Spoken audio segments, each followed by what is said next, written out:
Bismillahirrahmanirrahim. Assalamualaikum warahmatullahi taala wabarakatuh.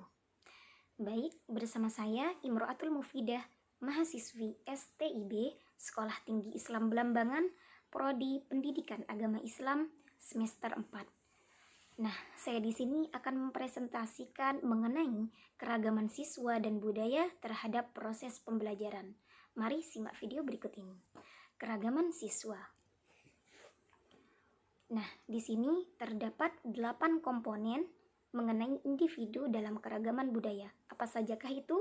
Nah, yang pertama, gender, kelas sosial, kebangsaan, ras, kelompok etnis, kemampuan dan kecacatan, agama, dan yang terakhir ialah wilayah geografis.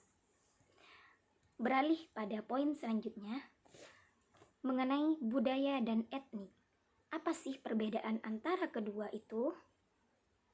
Sebuah karakteristik yang sering muncul terkait perbedaan kelompok budaya dan etnis sendiri yaitu perasaan diri atau sense of self tentang keberadaannya sebagai mayoritas ataupun minoritas. Nah, yang kedua yaitu variasi budaya juga akan memunculkan keterampilan-keterampilan interpersonal yang beragam pula. Nah, contohnya budaya Jawa sangat menekankan harmoni dan cenderung menghindari konflik, sehingga individu dalam budaya tersebut cakap dalam bernegosiasi dan mengupayakan terciptanya perdamaian. Nah, kondisi ini tentu berbeda pada suku lain yang lebih terkesan antisosial. Contoh yang kedua, ada budaya yang menekankan sikap peduli dan perhatian pada orang lain. Sementara ada juga yang menekankan toleransi. Nah, dua contoh itu merupakan contoh-contoh dari variasi budaya juga akan memunculkan keterampilan-keterampilan interpersonal yang beragam pula. Di sini terdapat perbedaan gender. Apa sih perbedaan gender itu? Nah, bayi laki-laki dan perempuan secara tradisional telah diperlakukan dengan berbeda sejak pada saat mereka dilahirkan, baik itu mengenai baju dan pernik warna yang berbeda. Biasanya perempuan berwarna pink dan laki-laki berwarna biru. Nah, sementara itu, sosialisasi ke dalam jenis perilaku peran gender yang disetujui ini berlanjut terus sepanjang hidup dan sekolah mempunyai andil di dalamnya. Nah, di sini terdapat cara menghindari ketidakadilan gender dalam pengajaran. Guru biasanya tanpa menyadari memperlihatkan ketidakadilan gender dalam pengajaran dalam bentuk A. Memperkuat stereotip gender dan menghindari stereotip. Seharusnya menghindarinya dengan cara menugaskan tanpa ada keterkaitan gender. Semisal, laki-laki sebagai ketua dan perempuan sebagai sekretaris. Atau anak laki-laki tidak boleh menangis dan anak perempuan pun tidak boleh berkelahi. Nah, itu kedua contoh yang sama. Nah, yang B, mempertahankan pemisahan jenis kelamin versus menumbuhkan integrasi. Pada tahapan pendidikan dasar atau sekolah dasar, kecenderungan anak-anak mempunyai sedikit teman dan jenis kelamin dari jenis kelamin yang berbeda dan banyak terlibat kegiatan dengan jenis kelamin mereka sendiri.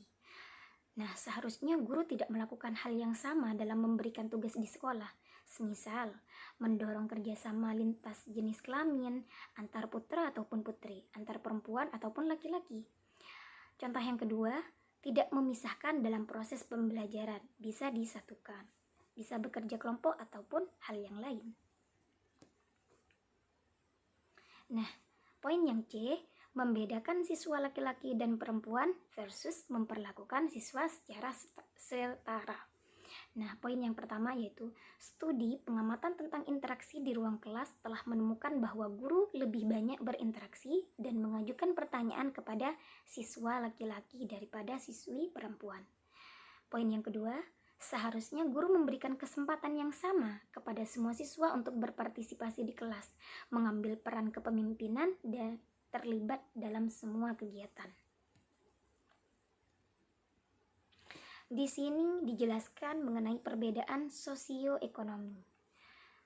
Secara khusus, anak-anak yang terlahir dari keluarga berpenghasilan rendah cenderung memiliki self-esteem yang rendah dan mengalami risiko lebih besar dalam pendidikan dibandingkan dengan temannya yang lebih sejahtera. Seharusnya, guru dapat memberikan support yang dapat membuat mereka yakin dengan potensinya dan berdampak pada meningkatkan self-esteem tersebut. Di sini dijelaskan mengenai perbedaan siswa secara fisik. Apa perbedaan siswa secara fisik itu? Nah, seharusnya guru dapat mengakomodasi siswa-siswa yang berbeda secara fisik, seperti pada siswa berkebutuhan khusus. Di sini dijelaskan variasi anak dengan keterbatasan. Yang pertama, gangguan pemusatan perhatian dan hiperaktivitas.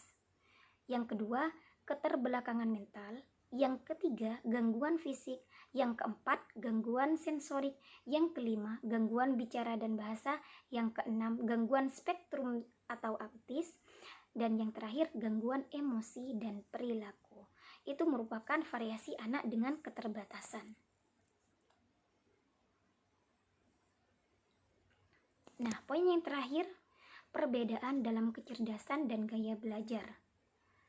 Yang pertama, dalam proses pembelajaran di kelas, kita akan menjumpai siswa yang heterogen, baik dalam kecerdasan maupun gaya berpikir.